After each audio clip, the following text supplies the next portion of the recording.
Hoje aqui do Jornal da Record News, gentilmente, é o jornalista Ivo Parta. O Ivo está lançando mais um livro. O título do livro dele é A Lava Jato e os Petrolões, não é? Que é publicado por ele mesmo, mas já está na Amazon e vários outros locais que você pode, então, encontrar o livro recheado, tem muitas páginas aqui e muitas... 83 capítulos tem o livro. E o Ivo está aqui conosco. Ivo, muito obrigado pela gentileza. Bem-vindo aqui no jornal. Obrigado. Ivo, inicialmente eu gostaria que você contasse o seguinte, que a gente já esqueceu, eu acho nós, o nosso público também.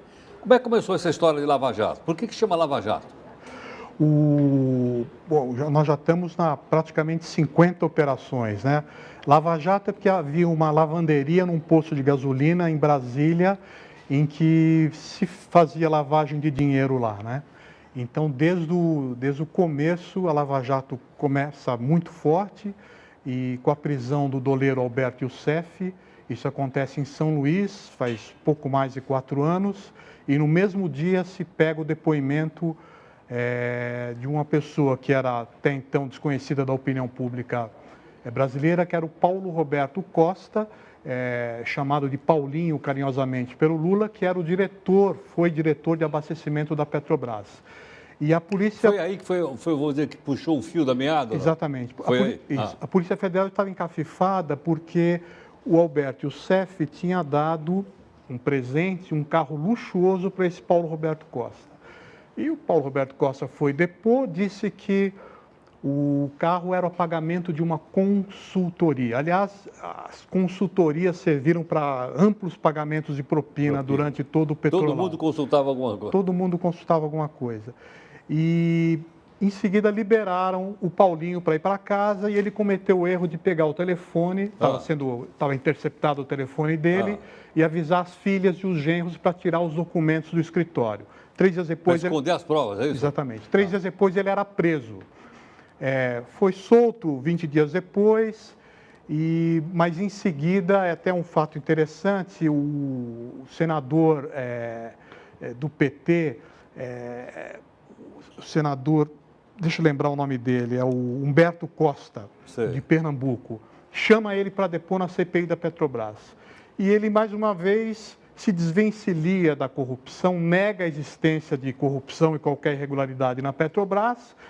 O Humberto Costa, que depois a gente fica sabendo, foi beneficiário de 1 milhão de propina desse próprio Paulo Roberto Costa, 4 anos antes, após afirmar que o depoimento foi muito satisfatório. O Paulinho é preso 24 horas depois, porque a Suíça bloqueara 20... E quem é que determinou a prisão do Paulinho? Foi o juiz Sérgio Moro, porque a Suíça identificou depósitos em contas secretas dele naquele país europeu, da ordem de 23 milhões de dólares. Ele acaba enrolado desse jeito, com medo que as filhas também sejam, sentenciadas. Ele topa fazer o acordo de delação premiada e aí começa a vir tudo à tona, né? Quer dizer, ele relata, por exemplo, que a diretoria de abastecimento, que era dele e que era controlada pelo PP, o Partido Progressista, ficava com 1% do total de 3% da propina que eles arrecadavam de cada contrato. O percentual parece baixo, mas como eram contratos milionários, muito grande, muito dinheiro. Sim. Então, 1% ia para o PP, o Partido Progressista, e 2% para o PT, que era o partido, enfim, do poder, que tinha ganhado a eleição. E ele conta que na diretoria internacional era o mesmo processo, 1% só que aí para o PMDB, mas não qualquer PMDB, era o PMDB da Câmara dos Deputados. O da Câmara era o do Temer? O deputado era o Michel Temer, e era ele e o Eduardo Cunha os principais expoentes do PMDB.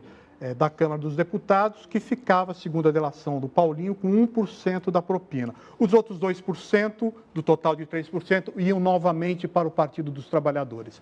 E a terceira diretoria que se meteu fortemente na corrupção e no desvio de dinheiro da Petrobras foi a diretoria de serviços.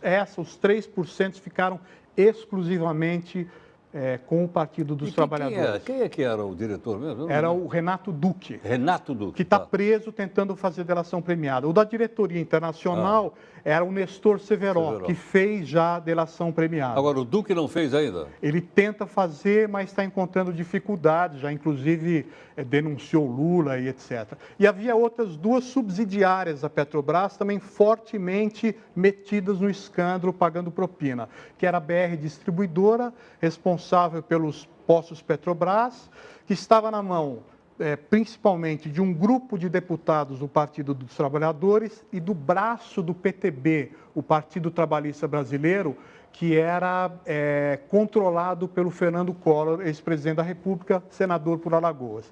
E a Transpetro era outra subsidiária da Petrobras, que era comandada pelo Sérgio Machado, um ex-senador do PSDB, o Partido da Social Democracia Brasileira, que, no caso, operava para o PMDB, não qualquer PMDB, no caso, o PMDB do Senado, que era comandado pelo Renan Calheiros, também de Alagoas. Quer dizer, era pluripartidário o negócio. Quer dizer, a história, quando começou a ver, era pluripartidária. Não havia brigas entre eles na hora de definir essas coisas.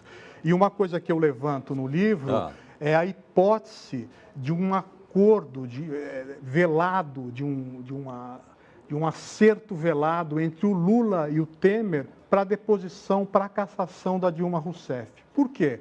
Por que o Lula entregaria a cabeça da Dilma numa bandeja? Porque para ele era muito mais conveniente disputar 2 anos depois como oposição, como salvador da pátria e não responsável, não como um candidato de situação de um país em crise.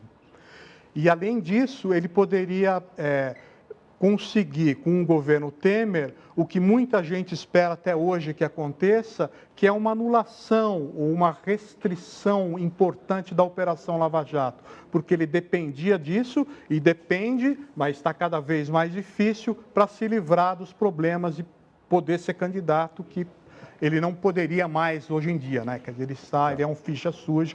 E para o Temer a vantagem era, obviamente, obter o poder, e eu acho que ele venceu e obteve aqueles votos todos para se tornar o presidente da República, principalmente com a promessa de anular ou pelo menos restringir as investigações da Lava Jato. Ok. Ivo, obrigado pela participação. Muito grato. Eu que agradeço. Muito obrigado. Bom, a participação aqui do jornalista Ivo Patá, está lançando o livro, então, a Lava Jato e os Petroladrões. É uma publicação que é fácil achar na internet, no Amazon ou na Livraria Cultura, enfim, né? É muito simples hoje a gente comprar um livro.